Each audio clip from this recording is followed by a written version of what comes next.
साथियों, आज की वीडियो में हम लोग डिस्कस करेंगे अर्नेस्ट मिलर हमिंगबे के बारे में। अगर हम अर्नेस्ट मिलर हमिंगबे की बात करते हैं तो इनका जन्म 1899 को और इनकी मृत्यु जो हुई थी वो 1961 को हुई है। ठीक है, तो चलो शुरुआत कर ही देते हैं। बॉर्न ये कब जन्मे थे? 21 जुलाई 1899 को। कहाँ इनका जन्म हुआ था? तो Oak Park, Illinois, United State US में इनका जन्म हुआ था। अगर हम इनकी मृत्यु की बात करते हैं तो 2 जुलाई 1961 को लगभग 61 वर्ष की अवस्था में कैचम इडाहो, कहाँ पर?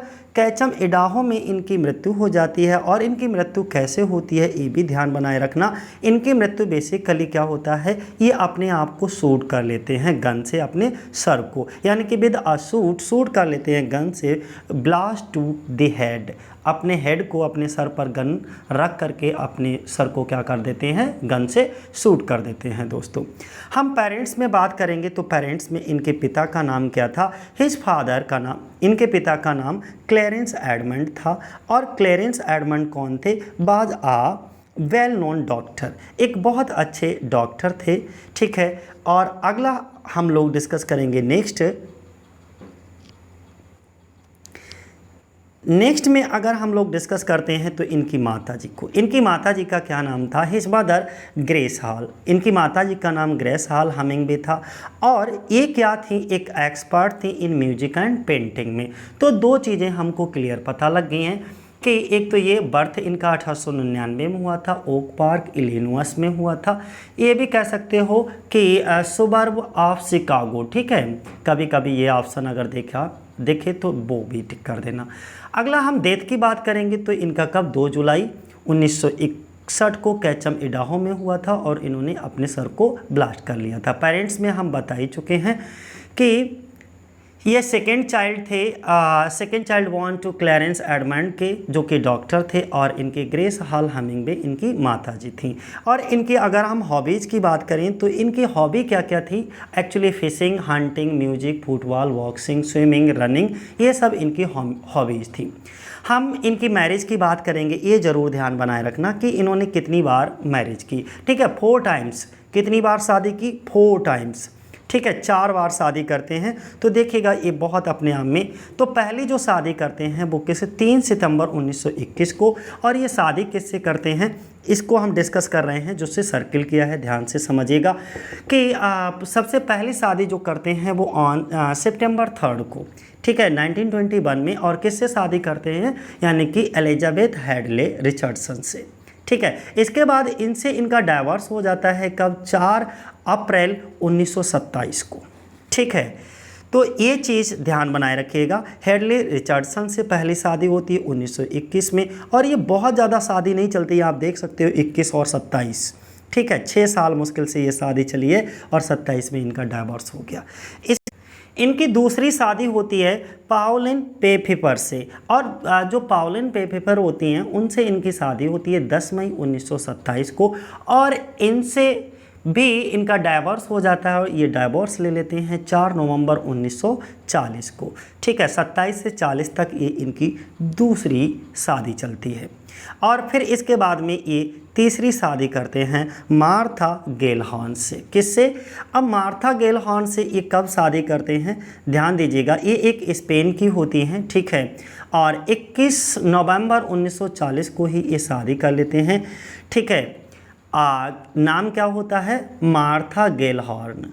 और इनसे भी बहुत ज़्यादा समय तक ये शादी चलती नहीं है, डाइवोर्स हो जाता है इनका 21 दिसंबर 1945 को। ठीक है, 40 में शादी होती है, 45 में यहाँ पर भी इनका क्या हो जाता है? डाइवोर्स हो जाता है। और 4th इनकी शादी किससे होती है? मैरी वेल्स हेमिंगबे से। ठीक है, यानी कि ही मैरिड बास करस्पॉन्डेंस होती हैं जो, और उनका नाम होता है मैरी वेल्स। और ये शादी होती है 14 मार्च 1946 को। ठीक है, तो ये 4 शादियां इनके जीवन में होती हैं। इन चारों शादियों को बड़े अच्छे से ध्यान बनाए रखिएगा। हम लोग डिस्कस कर रहे हैं अर्नेस्ट मिलर हमिंगबे को, जिनका जन्म 1899 को और मृत्यु 1961 को हुई है। ठीक है, जन्म हुआ था ओक पार्क में, मृत्यु हुई थी कैचम इडाहो में। ठीक है, सूड अपने आप को गन से अपने सर को ब्लास्ट कर लिया था। पिता का नाम था इनका क्लैरेंस एडमंड जो कि एक डॉक्टर थे, और माता का नाम था ग्रेस हॉल हमिंगबे। ठीक है, इनकी 4 शादियां होती हैं जो कि तुम्हारे सामने ही हैं। और अगला नेक्स्ट हम लोग डिस्कस करेंगे, नेक्स्ट क्या है कि नोटेबल अवार्ड की बात करते हैं। किसकी बात करते हैं हम लोग? नोटेबल अवार्ड की बात कर लेते हैं। तो देखो इनके साथ कौन कौन सा ऑनर इनको कौन कौन से मिले थे, ध्यान बनाए रखिएगा। नोटेबल अवार्ड में इनको पुलित्ज़र प्राइज़ मिला था फिक्शन के लिए, जो कि 1953 में मिला था। ठीक है, और अगर हम नोबेल प्राइज़ की बात करें तो लिटरेचर में इनको 1954 में नोबेल प्राइज़ मिला था। तो ये चीज़ विशेष ध्यान देने वाली है। ठीक है, नोटेबल वर्क इनके देखो प्राइज़ में फिर से नोटेबल अवार्ड में आप ध्यान बनाए रखिएगा, पुलित्ज़र प्राइज़ इनको मिला था किसके लिए? फॉर फिक्शन के लिए 1953 में, और उसके नेक्स्ट ईयर ही इनको नोबेल प्राइज़ मिला था साहित्य में 1954 में। और कौन से वर्क के लिए इनको दिया गया था तो वो आप हमको थोड़ा कमेंट बॉक्स में कर करके बताइए। बड़ा इम्पॉर्टेंट इनका वर्क है। ठीक है, the old man and the sea. चलो मैं ही बता देता हूँ। अगला इनके नोटेबल वर्क जिनको तुम्हें पढ़कर जाना ही जाना है। सबसे पहले 1926 में कौन सा आया है? इन आवर टाइम। 27 में कौन सा है? The sun also rises. और 29 में आ फेयरवेल टू आर्म्स। ये 3 वर्क इनके ये इंपॉर्टेंट हो गए। और आगे देखो हम लोग डिस्कस करेंगे एक नेक्स्ट और इनके इम्पॉर्टेंट वर्क कौन कौन से। 3 तो आपने ये डिस्कस कर ही लिए हैं, और चौथा कौन सा है हमारा? 37 में आया है to have and have not. 40 में बहुत मोस्ट इम्पॉर्टेंट है, पूछा जाता है for whom the bell tolls. और 1951 में the old man and the sea. Most and most important यहाँ से, ये नीचे के दोनों ही मोस्ट एंड मोस्ट इम्पॉर्टेंट हैं। ठीक है, जिनको आपको पढ़कर जाना ही जाना है। ये इनके कुछ नोटेबल वर्क जिनको हमने डिस्कस किया तुम्हारे साथ। और अगला हम लोग डिस्कस करेंगे लेखक का थोड़ा सा सर्वे कर लेते हैं कि इनके जीवन के बारे में थोड़ा सा समझ लेते हैं कि आखिर क्या है। देखिएगा, अगर हम बात करते हैं कि इनके पिता की, तो इनके पिता कौन थे? क्लैरेंस एडमंड हमिंगबे इनके पिता का नाम था। इसको ध्यान दीजिएगा, क्लैरेंस एडमंड हमिंगबे इनके पिता थे, जो कि क्या थे? एक डॉक्टर थे। और इनकी माता जी का क्या नाम था? ग्रेस हॉल हमिंगबे था, जो कि क्या थी? एक म्यूजिशियन यानी कि संगीतकार थी। ऊपर भी डिस्कस किया जा चुका है। और नेक्स्ट हमारा दूसरा पॉइंट है कि 1913 से 1917 तक की बात करेंगे हम। 1913 अंटिल 1917 हमिंगबे अटेंड कर लेते हैं Oak Park and River Forest High School under the pen name. और इनका पेन नेम कौन सा होता है? Ring Lardner junior. ठीक है, 1913 से 1917 तक हमिंगबे कौन से स्कूल में होते हैं? Oak Park and River Forest High School में pen name Ring Lardner Junior के नाम से ये वहाँ पर एडमिशन लेते हैं। ठीक है, और नेक्स्ट हम लोग डिस्कस करेंगे थर्ड पॉइंट जो कि इम्पॉर्टेंट है। क्या है कि ही कंट्रीब्यूटेड, उन्होंने कंट्रीब्यूट किया था टू दी ट्रैपेज।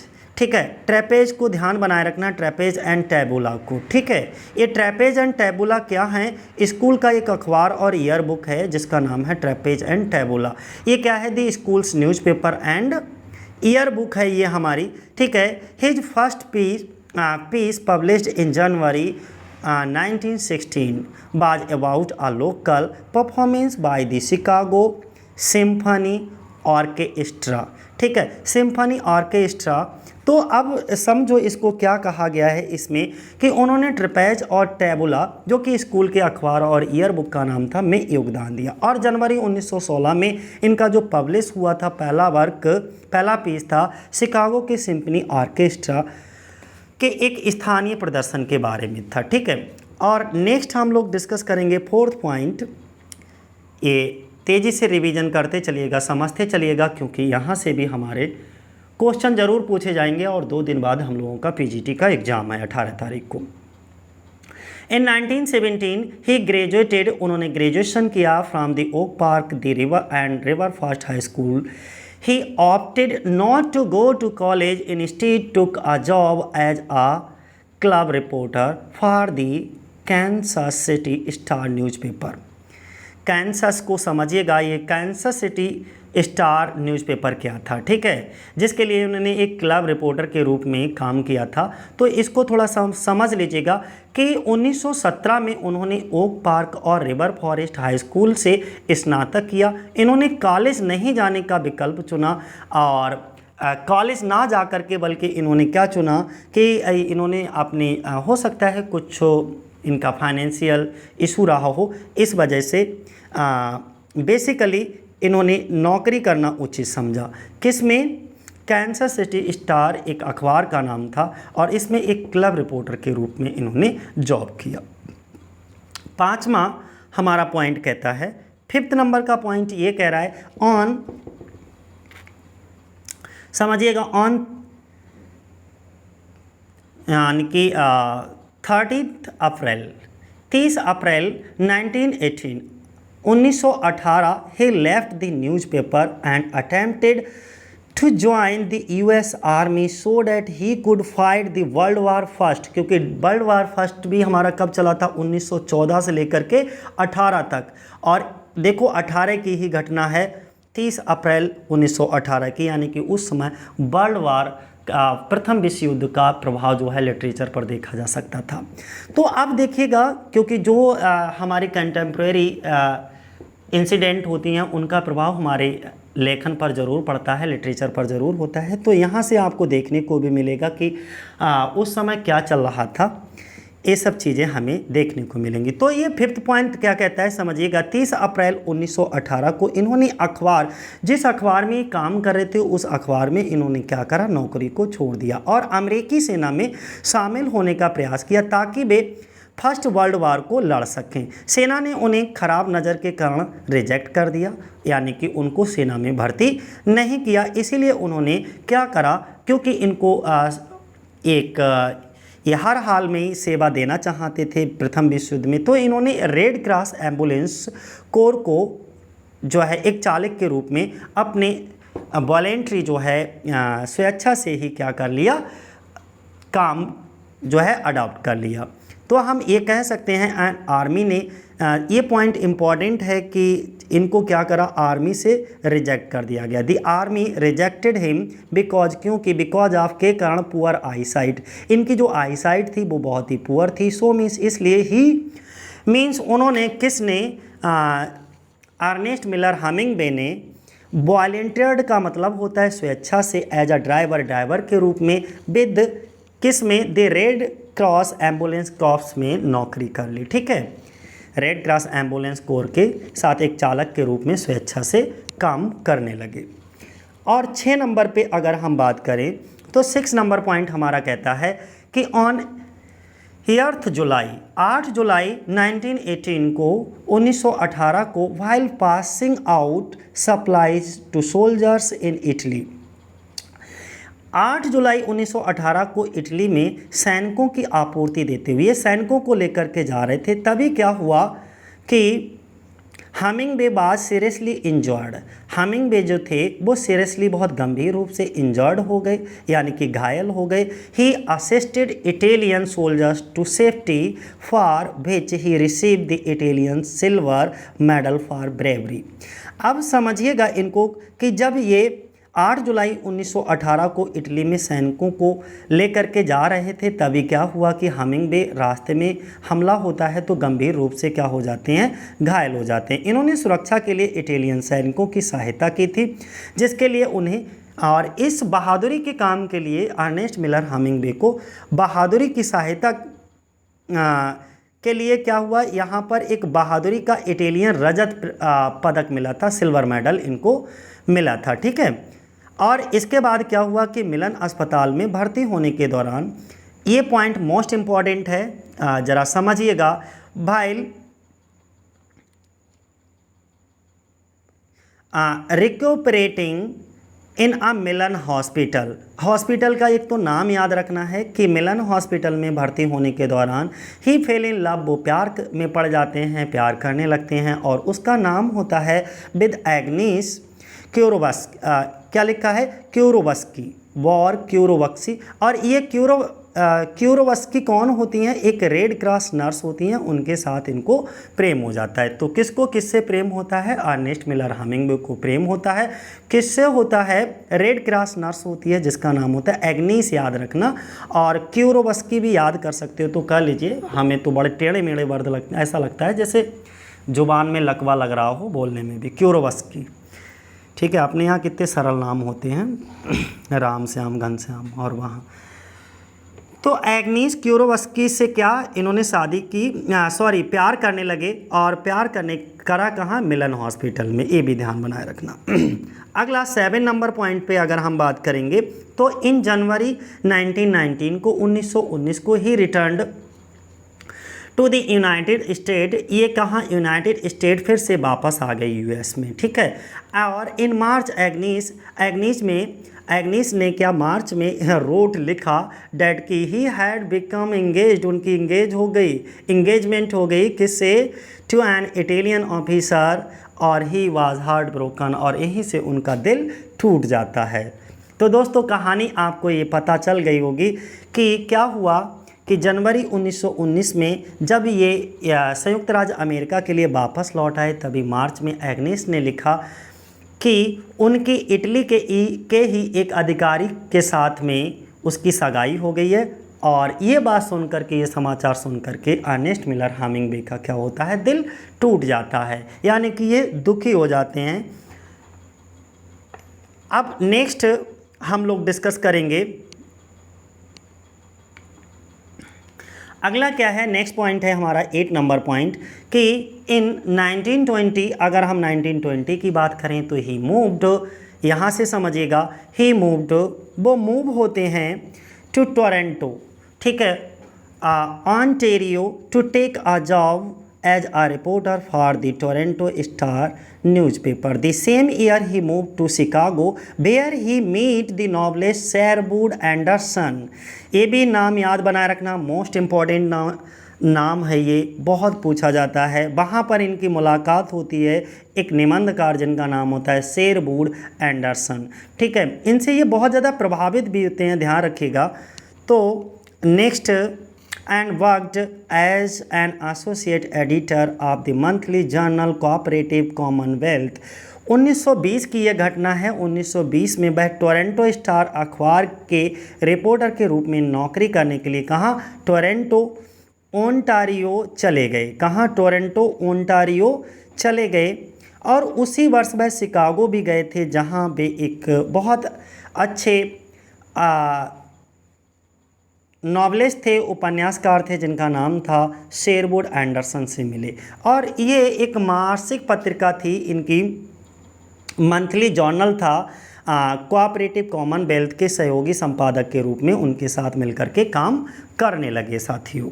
नेक्स्ट हम लोग डिस्कस करेंगे पॉइंट नंबर 8। अब पॉइंट नंबर 8 हमारा क्या कहता है? वो कहता है कि ऑन 3 सितंबर 1921 को ही मैरिड, ये शादी कर लेते हैं। और ये 3 सितंबर 1921 को, अब तक तो इनका क्या चल रहा था? लव अफेयर चला था, जो कि ठुकरा दिया गया, इनका दिल टूट गया था। लेकिन अब ये शादी करते हैं। पहली शादी इनकी कब होती है? 3 सितंबर को। और पहले भी इनकी चारों शादियां डिस्कस कर चुके हैं, लेकिन अब फिर बता देते हैं आपको। 3 सितंबर 1921 को इनकी पहली शादी होती है। ही मैरिड, और किससे शादी होती है? एलिजाबेथ हेडले रिचर्डसन के साथ में। एलिजाबेथ हेडले रिचर्डसन के साथ में इनकी पहली शादी होती है। He then move to Paris, France, और इसके बाद ये पेरिस जाते हैं, फ्रांस जाते हैं, और worked as a foreign correspondence for the Toronto Star. और 3 सितंबर 1921 को इन्होंने एलिजाबेथ हेडली रिचर्डसन से शादी की। और तब शादी करने के बाद तब वह कहाँ? पेरिस, फ्रांस चले गए, और टोरंटो स्टार के लिए एक विदेशी संवाददाता के रूप में इन्होंने वर्क किया, वहाँ पर काम किया। इसके बाद पॉइंट नंबर 9 भी यहीं पर डिस्कस कर लो। इन 1923 में हिज फर्स्ट वर्क, इनका पहला work 3 stories and 10 poems was published, यानी कि 1923 में उनकी पहली पुस्तक 3 स्टोरीज एंड 10 पोएम्स प्रकाशित हुई दोस्तों। अब नेक्स्ट हम लोग डिस्कस करेंगे 10 नंबर पॉइंट कि इन 1925 में 1925 में in our time appears, okay, it content several war stories set in. अब देखो 1925 में हमारे में हमारे समय में दिखाई दिया। इसमें जो मिशिगन था, कौन? Michigan about the maturation of the semi autobiographical character named Nick Adam and concluding with big two hearted river. इसका अर्थ ये हुआ कि इसमें मिशिगन के निक एडम नामक एक अर्ध आत्मकथात्मक चरित्र की परिपक्वता और बिग टू हार्टेड रिवर के साथ समापन के बारे में कई युद्ध कहानियाँ थी।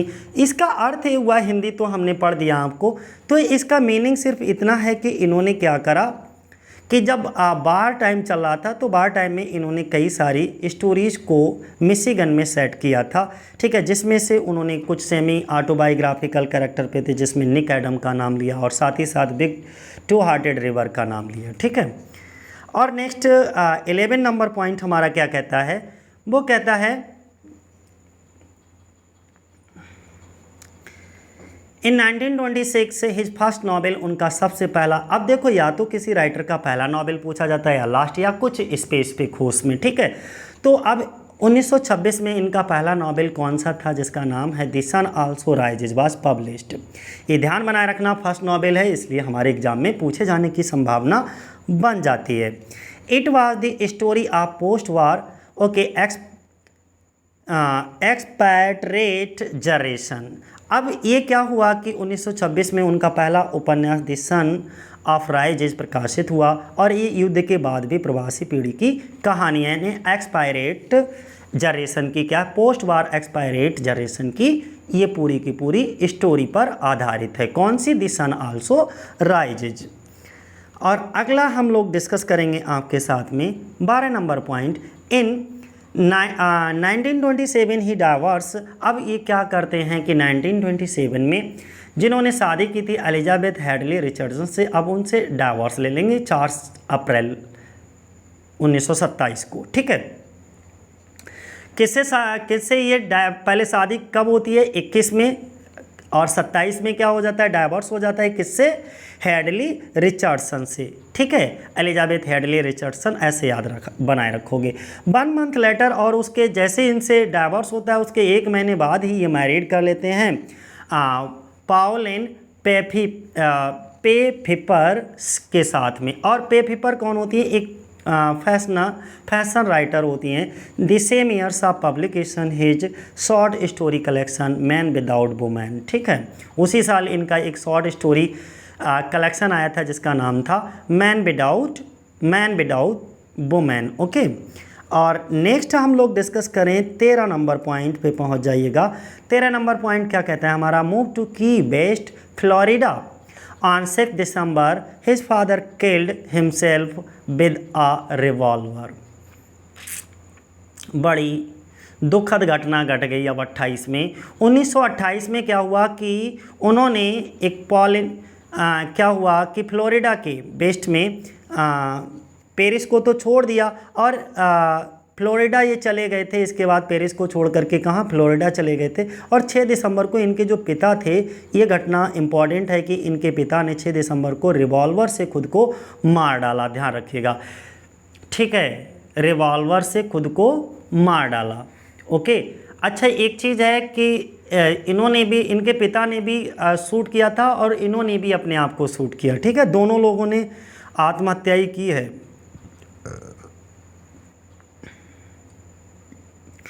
अगला 14 पॉइंट देख लो। In 1929 he published a farewell to arms. ये भी इम्पॉर्टेंट है। 1929 में इनकी प्रथम विश्व युद्ध के दौरान इटली में एक नॉवेल आया था फेयरवेल टू आर्म्स, जो कि एक ऐसा नॉवेल है, नॉवेल ऑफ लव एंड वार पर आधारित है, Italy during first world war. और इटली में ये लिखा गया और इसकी सेटिंग है। इसके बाद में कब लिखा गया? ड्यूरिंग फर्स्ट वर्ल्ड वार, ठीक है।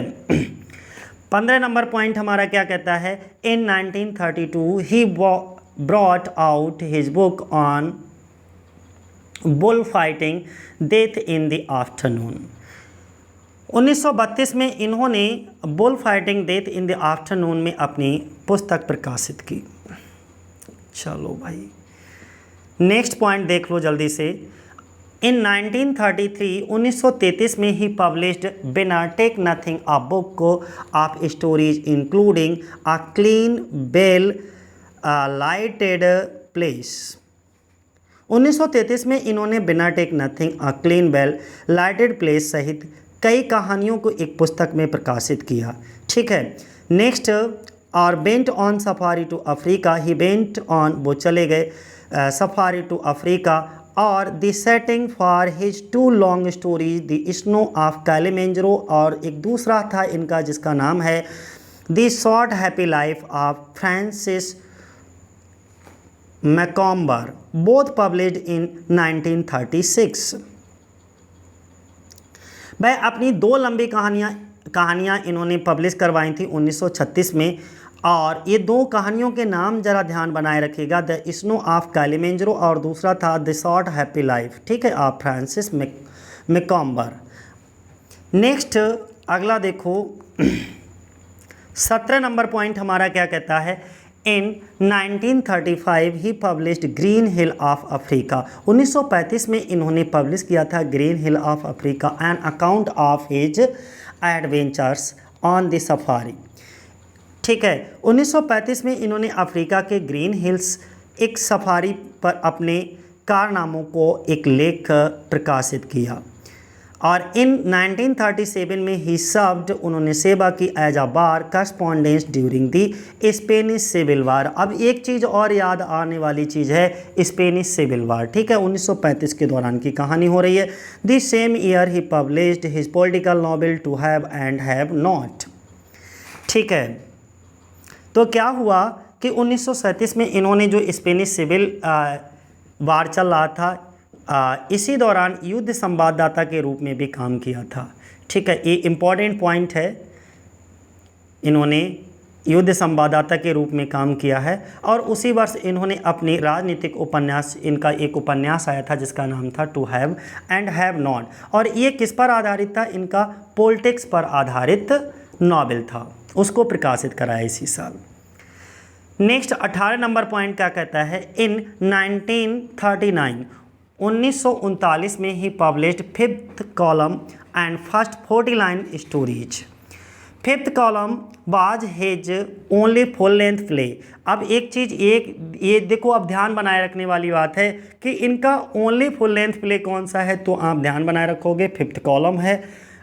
ठीक है, play about the war in Spain, और इन 1940 में ही मैरिड, ये शादी कर लेते हैं राइटर मार्था गेलहॉन्स के साथ में। ठीक है, लेकिन ये किसको, पहले तो ये क्या करते हैं, डाइवोर्स देंगे। ठीक है, 4 नवंबर 1940 को ये डाइवोर्स करेंगे, किसको, पाउलिन पेफिपर को। इसके बाद में 4 को डाइवोर्स करते हैं, और 21 नवंबर यानी कि 4 और 21 17 दिन बाद शादी कर लेते हैं। तीसरी शादी होती है 17 दिन बाद।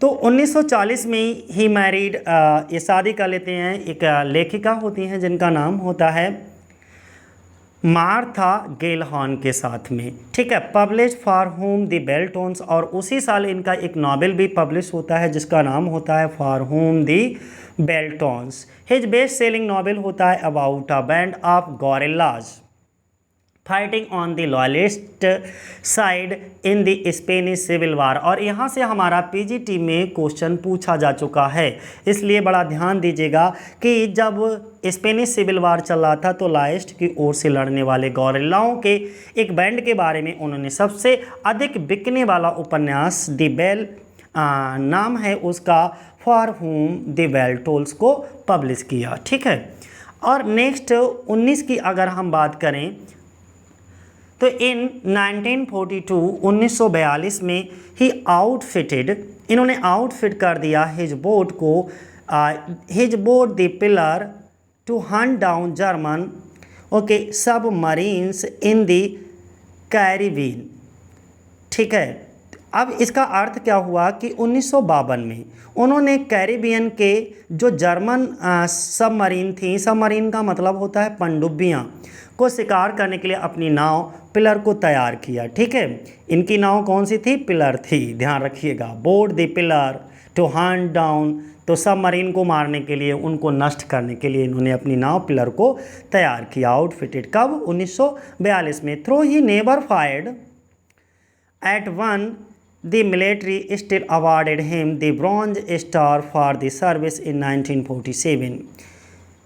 हालांकि इन्होंने कभी भी गोलीबारी नहीं की, कभी एक भी गोली नहीं चलाई, फिर भी सेना ने इनके लिए 1947 में इनकी सेवा के लिए जो है वो ब्रॉन्ज मेडल यानी कि कांस्य स्टार से सम्मानित किया।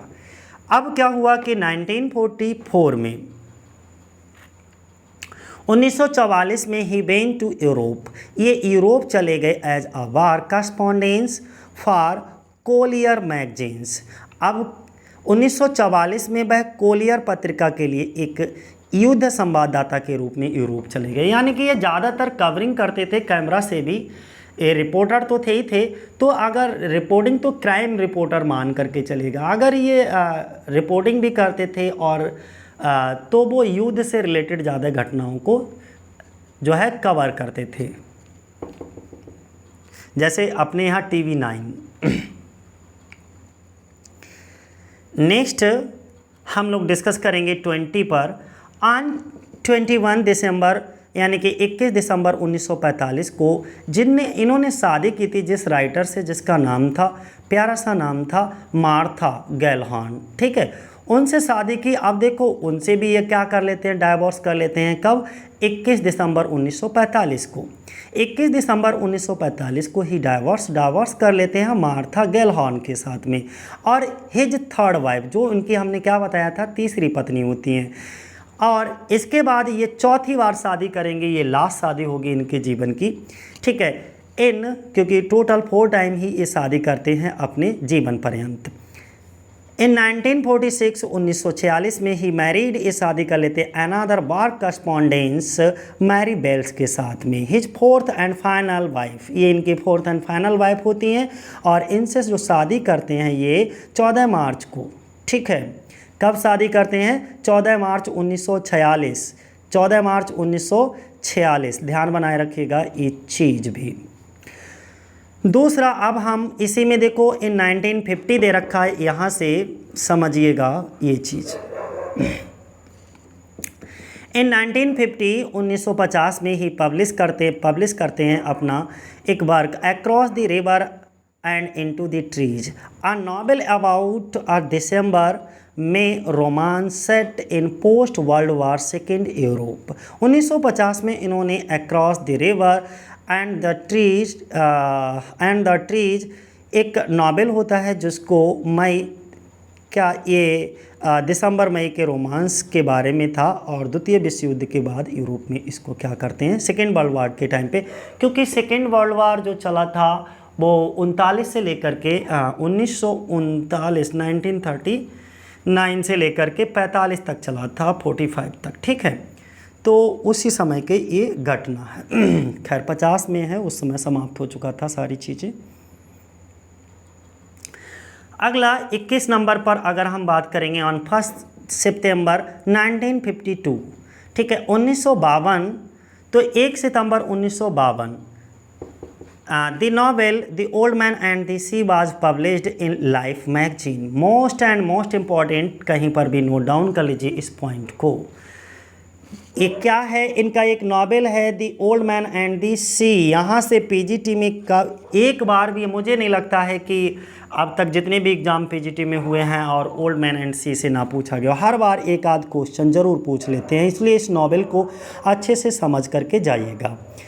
The old man and the she was published in life magazine, और ये कौन सी मैगजीन में पब्लिश हुआ था? लाइफ मैगजीन में। द स्टोरी, इसमें जो स्टोरी दिखाई जाती है, एक सेंटियागो होता है, सेंटियागो नाम का एक फिशरमैन होता है, उसकी कहानी दिखाई जाती है और इसमें मार्लिन और 84 दिन में एक मछली को पकड़ पाता है जिसकी लंबाई 18 फीट होती है। ऐसी एक कहानी है। फिलहाल मैंने एक स्टोरी बनाई है पूरी की पूरी, आपने अगर वो वीडियो नहीं देखा है तो एक बार जा कर के ज़रूर देख लें, इस पर सेपरेट स्टोरी वीडियो बना रखी है मैंने, the old man and the sea पर। तो सेंटियागो एक मछुआरे की कहानी होती है, वो समुद्र में मछली पकड़ने के लिए जाता है, लेकिन 84 दिन हो जाते हैं, उसे एक भी मछली नहीं मिलती है, लेकिन फिर भी वह अपने पेशेंस को बनाए रखता है और अंततः उसे एक मछली मिलती है। उन्हें व्यावसायिक और महत्वपूर्ण सफलता दिलाई, उसके ऊपर ही पूरी कहानियाँ, और इसी के लिए इनको नोबेल प्राइज़ भी मिला था 1954 में। ठीक है, अगली स्टोरी देखिएगा 21 नंबर पे। इन 1953 में 1953 ही वाज अवार्डेड, इनको अवार्ड दिया गया द पुलित्ज़र प्राइज से for the old man and the sea. देखो दो चीज़ें अब मोस्ट इम्पॉर्टेंट निकल करके आई हैं। इनका जो नोबेल था the old man and the sea, इसी के लिए इनको पुलित्ज़र प्राइज जो है वो 1953 में दिया गया, और इसी वर्क के लिए, इसी नोबेल के लिए इनको 10 दिसंबर 1954 को नोबेल प्राइज़ लिटरेचर में दिया गया। तो दोनों ही 21 और 22 दोनों ही पॉइंट आपको ध्यान बनाए रखना है कि 1954 में इनको नोबेल प्राइज़ मिला था और 53 में इनको पुलित्ज़र प्राइज़ मिला था, और दोनों ही प्राइज़ जो है इनके work the old man and the sea के लिए दिए गए थे। He was injured so he could not travel to Stockholm, लेकिन ये बहुत ज़्यादा इंजर्ड थे, इसीलिए ये स्टॉकहोम में अपना अवार्ड रिसीव करने के लिए नहीं गए। The American ambassador John C. Cabot accepted the prize on his behalf and read his speech aloud। अब मोस्ट इम्पॉर्टेंट चीज़ है यहाँ पर समझिएगा कि 10 दिसंबर 1954 को इनको साहित्य में नोबेल पुरस्कार दिया गया। ये बहुत ज़्यादा गंभीर रूप से घायल थे, इसीलिए क्या हुआ, बीमार होने के कारण वह पुरस्कार प्राप्त करने के लिए खुद स्टॉकहोम में नहीं जा सके, क्योंकि जो नोबेल प्राइज़ हमको दिए जाते हैं वो स्टॉकहोम में दिए जाते हैं। तो इनकी तरफ से किसने इनके नोबेल प्राइज़ को रिसीव किया था, तो एक अमेरिकी राजदूत थे जिनका नाम था जॉन सी कैबोट। उन्होंने इनकी तरफ से इस पुरस्कार को जो है रिसीव किया, और इनकी तरफ से जोर से भाषण भी, वहाँ पर स्पीच भी पढ़ा। अगला हम लोग डिस्कस करेंगे 23। Hemingway and his wife, Hemingway और उनकी पत्नी Mary Welsh were involve in 2 African plane. इनके 2 अफ्रीकन प्लेन थे, और वो प्लेन क्या थे, क्रैश हो गए थे। ठीक है, इन 1944 में, नॉट 54। कभी कभी ऐसा होता है, बोलते बोलते थोड़ा सा कुछ गलत चीज़ें निकल जाती हैं, तो उनको या तो मैं कमेंट बॉक्स में बता देता हूँ, नहीं तो आप खुद समझ जाइएगा। ठीक है, कभी कभी होता है कि 1954 की जगह पे कुछ और निकल जाता है। फिलहाल मैं ध्यान रखता हूँ बहुत सारा, लेकिन फिर भी कभी कभी मिस्टेक हो ही जाती है, नॉर्मली है, इंसान है तो इंसान गलतियाँ तो होना स्वाभाविक है। यहाँ पर देखिएगा 2 अफ्रीकन प्लेन होते हैं जो कि क्रैश हो जाते हैं इन 1954 में, यानी कि 1954 में, जिस साल इनको नोबेल प्राइज़ मिला। Newspaper reported that both had died. अब हमिंगबे और उनकी पत्नी मैरी वेल्स का 1954 में 2 अफ्रीकी विमान दुर्घटनाओं में जो है क्या होता है, इनका मृत्यु हो जाता है जब ये रिपोर्टेड कर रहे होते हैं। ठीक है, सॉरी क्या बोल दिया हमने, माफ़ करिएगा, मृत्यु नहीं, मृत्यु तो इनकी 1961 में होती है, समझ लीजिए एक बार। क्रैश हो जाते हैं 2 अफ्रीकन प्लेन, कब, 1954 में। ठीक है, इसके बाद अगला क्या है, न्यूज़पेपर्स रिपोर्टेड किया जाता है and both had died. They survived but Ernest Hemingway suffered extensive injuries which affected him for the rest of his life। अच्छा, ये मरते नहीं हैं, लेकिन इनको बहुत गंभीर चोटों का सामना करना होता है। ठीक है, उस दुर्घटना में क्या होता है, जब प्लेन क्रैश होते हैं 1954 में, ठीक है, अफ्रीकन प्लेन क्रैश होते हैं, जब ये न्यूज़पेपर की रिपोर्टिंग कर रहे होते हैं, तब ये गंभीर रूप से घायल हो जाते हैं, और उस इंजरीज ने इनकी लाइफ को जो है बहुत ज़्यादा प्रभावित किया, ये समझ लीजिए। अगला, क्योंकि मृत्यु तो इनकी भाई 61 में होती है। नेक्स्ट, इन 1960, अगर 1960 की बात करें तो ही रोड, वो लिखते हैं a non fiction work based on these experiences. 1960 में इन्होंने इन अनुभवों पर आधारित एक वर्क लिखा था जिसका नाम था द डेंजरस समर समर, ठीक है, इसको लिखा था। अगला, for an issue of life magazine it was the last work publish during his life time. ये भी अब ध्यान बनाए रखना क्यों है, क्योंकि ये इनके लास्ट वर्क था during his life time, publish during his life time. ये उनके जीवन काल के दौरान प्रकाशित होने वाला अंतिम वर्क था, लास्ट वर्क था, इसलिए इसको ध्यान बनाए रखना। कौन सा वर्क है? Dangerous summer, the dangerous summer. अगला पॉइंट, नेक्स्ट पॉइंट हम लोग डिस्कस करेंगे, क्या है हमारा?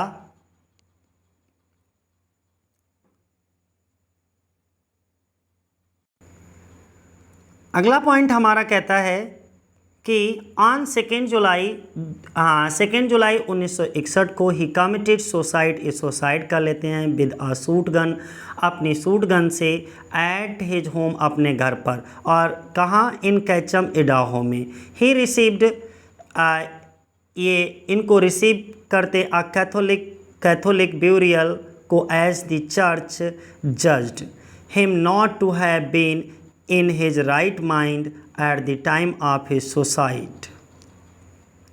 He was buried in कैचम, और इनको कैचम में ही क्या कर दिया जाता है? बरीड कर दिया जाता है। इसको थोड़ा एक बार समझ लीजिएगा।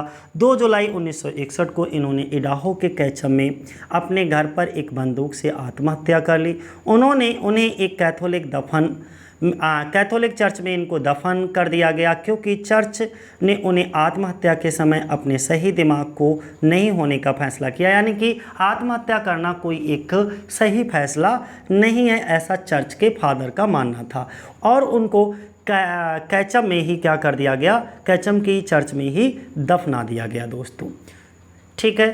तो ये थी इनकी थोड़ी सी कहानी। ओल्ड मैन एंड द सी मैंने क्या बताया था, ये इनका इम्पॉर्टेंट नॉवेल है और अर्नेस्ट मिलर हमिंगबे के द्वारा लिखा गया है। ये कब रिटन हुआ था?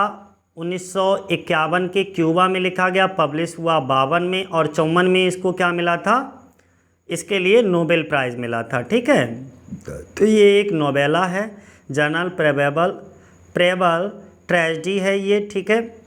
और इसके बाद में लैंग्वेज का में इंग्लिश में है, टाइम एंड प्लेस, अच्छा, ये लिखा गया क्यूबा में 1951 में, और डेट ऑफ फर्स्ट पब्लिकेशन 1952 में, ठीक है। ये इसके 3 कैरेक्टर ध्यान बनाए रखना, एक सैंटियागो, मनोलिन, ठीक है, और मार्लिन जो होती है वो एक मछली का नाम होता है।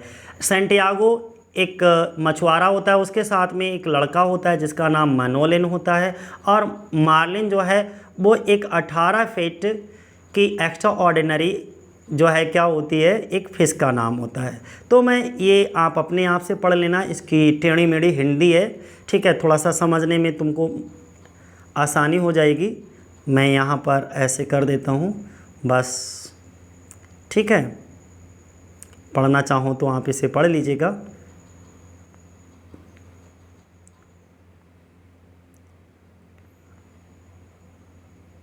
अब नेक्स्ट हम लोग डिस्कस करेंगे इसके मल्टीपल चॉइस क्वेश्चन को, ठीक है। जितने भी अब तक 2001 से लेकर के अब तक जितने भी इस पर आधारित हमारे पूछे गए, उन सभी को हम लोग डिस्कस कर लेंगे अब, ठीक है। इस वीडियो को देखने के बाद मैं आपको एक टेस्ट पेपर दे रहा हूँ, ठीक है। इसको ज़रा टिक करके लगाओ कि कितना आंसर आपका सही जा रहा है। ये सभी आपके पीजीटी के एग्ज़ाम में पूछे हुए क्वेश्चंस हैं जिनको हमने रखा है। धीरे धीरे मैं इसको स्क्रॉल कर रहा हूँ, ठीक है, और इनका आंसर आप हमको बताइएगा। आप पॉज करके इसको अच्छे से देख लीजिएगा। ये आपका प्रैक्टिस पेपर है, ये समझ लीजिएगा। देखो कितनी अच्छी तैयारी है आपकी, चेक कर लो। और लगभग मुझे उम्मीद है कि इतने से ही आपके क्वेश्चन अगर कुछ पूछा जाएगा तो फंस जाएगा, ठीक है।